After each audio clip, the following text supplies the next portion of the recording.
देखिए, पहली बात है कि सिद्धारमैया कभी एक्सपेक्ट नहीं है कि इस तरह की डिसीजन उन पर लिया जाएगा, क्योंकि जब पहले राहुल गांधी जी ने उनको कहा कि आपको जाना ही पड़ेगा, तब उनको बहुत धक्का लगा। और उनके जो समर्थक एमएलएस है वो ज़्यादा मेजॉरिटी में है। मतलब आज अगर 135 कांग्रेस एमएलएस में 90 के आसपास वो सिद्धारमैया के समर्थक हैं। इसीलिए डीके शिव कुमार भी जानते हैं कि जिस तरह बन रहा है, और राहुल गांधी ने एक फॉर्मूले सामने रखा है, ये केवल नेतृत्व परिवर्तन नहीं है, ये नए कैबिनेट को न्यू लुक चाहिए। न्यू लुक का मतलब आपको नए मंत्रिमंडल में, मतलब नए मंत्रिमंडल में नए मंत्री आना चाहिए।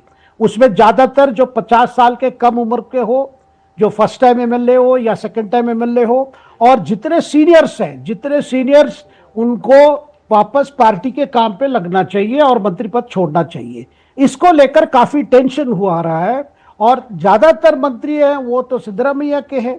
तो ये सारी चीजों के लिए अभी डीके शिव कुमार की जो कोशिश है, ये लंबा पोस्ट भी जो आप देख रहे हैं कि बार बार पैर छूना, ये सब कन्वे करने के लिए, मैं कोई एक गुट का नेता नहीं हूं। अगर मुख्यमंत्री कल बन रहा हूं, इसका मतलब मैं सब कांग्रेस के लिए हूं और सबको साथ लेके चलने वाला हूं।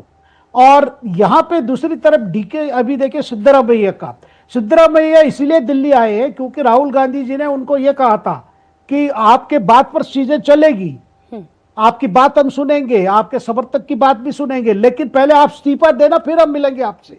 इसीलिए एक प्रेशर में आके सिद्धारमैया ने इस्तीफा दे दिया है। और उस समय भी यह लॉलीपॉप दी गई थी सिद्धारमैया को, भाई आप राज्यसभा आ जाओ, देश भर के ओबीसी नेता बन जाओ। लेकिन सिद्धारमैया का ऐसा कोई ख्वाब नहीं है कि देश भर में कुछ बनना है। वो कर्नाटका पॉलिटिक्स ही करेंगे आगे 2 साल एमएलए रहते हुए। ये भी एक प्रकार से डीके शिव कुमार के लिए चैलेंज है ना। और सबसे जो बात, जिस बात पर सिद्धारमैया थोड़ा अभी वीक फील कर रहे हैं या एक कॉम्प्रोमाइज कर रहे हैं, वो है अपने बेटे के फ्यूचर को लेकर। जो राहुल गांधी ने कहा कि भाई आपका बेटे के लिए भी हम कुछ अच्छा पद दे देंगे, लेकिन अभी सिद्धारमैया चाह रहे हैं उन बेटे को उप मुख्यमंत्री बनाया जाए। वो पिछले चुनाव लड़े थे, चुनाव हार गए थे, फिर एमएलसी बन गए हैं अभी उनका। क्योंकि देखिए, इसमें कम्युनिटी का बड़ी फैक्टर होती है, क्योंकि सिद्धारमैया जो ओबीसी नेता माना जाता है, जो आइंदा फॉर्मूला जिसमें ओबीसी, अल्पसंख्यक, आदिवासी, दलित, ये मिलाकर ये जो सोशल इंजीनियरिंग जो नीतीश कुमार ने बिहार में किया था, वैसे सिद्धारमैया ने पहले ही शुरू किया था कर्नाटका में।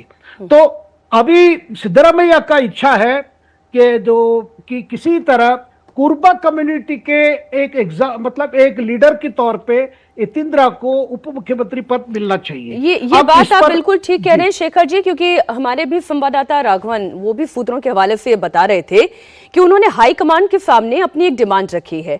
वो ये चाहते हैं कि डीके शिव कुमार सरकार में उनके करीबियों को ज्यादा जगह मिले, इसके साथ साथ उनके बेटे यतींद्र के लिए वो महत्वपूर्ण मंत्रालय यानी कि एजुकेशन, हेल्थ जैसे मंत्रालय की मांग कर रहे हैं। इतना ही नहीं, सिद्धारमैया ये भी शर्त रख रहे हैं कि राज्यसभा और एमएलसी चुनाव के लिए जब उम्मीदवारों के नाम का चयन हो तो उसमें भी सिद्धारमैया की राय को प्राथमिकता दी जाए। तो अभी अगर अमिताभ जी मैं ये पॉलिटिकल ऑर्डर देखूं कांग्रेस हाई कमांड की नजर में, तो वो ऐसा लग रहा है DK Shiv Kumar is important, number 1। Number 2 पे सिद्धारमैया को भी आपको एकोमोडेट करना है, उनकी चॉइसेस का आपको ध्यान में रखना है, और उसके बाद फिर किसी का नंबर आ रहा है। देखिए, डीके शिव कुमार के पास, जैसा अय्यर सर ने कहा, अभी उतना ज्यादा एमएलएस का सपोर्ट नहीं है और अभी भी सीएलपी मीटिंग होनी बाकी है। तो राहुल गांधी और कांग्रेस हाईकमांड को ये इंश्योर करना है कि सीएलपी मीटिंग में कोई हंगामा ना हो और ये स्मूथ ट्रांजिशन हो जाए, क्योंकि जाति जो है एक वो बहुत बड़ा फैक्टर प्ले करता है, हर राज्य में करता है, कर्नाटक में भी जातियों का बहुत बड़ा रोल है।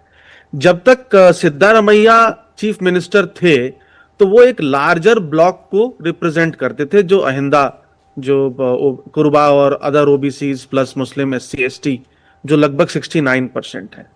अब जिस समाज से आते हैं डीके शिव कुमार, वो सिर्फ 11%, 12% आबादी है। और अगर कांग्रेस के एमएलएस की बात करें तो उसमें से तो 25% एमएलए जो हैं वो लिंगायत समाज से आते हैं, है ना। इस बार लिंगायत समाज से भी बहुत ज्यादा एमएलए चुन करके आए।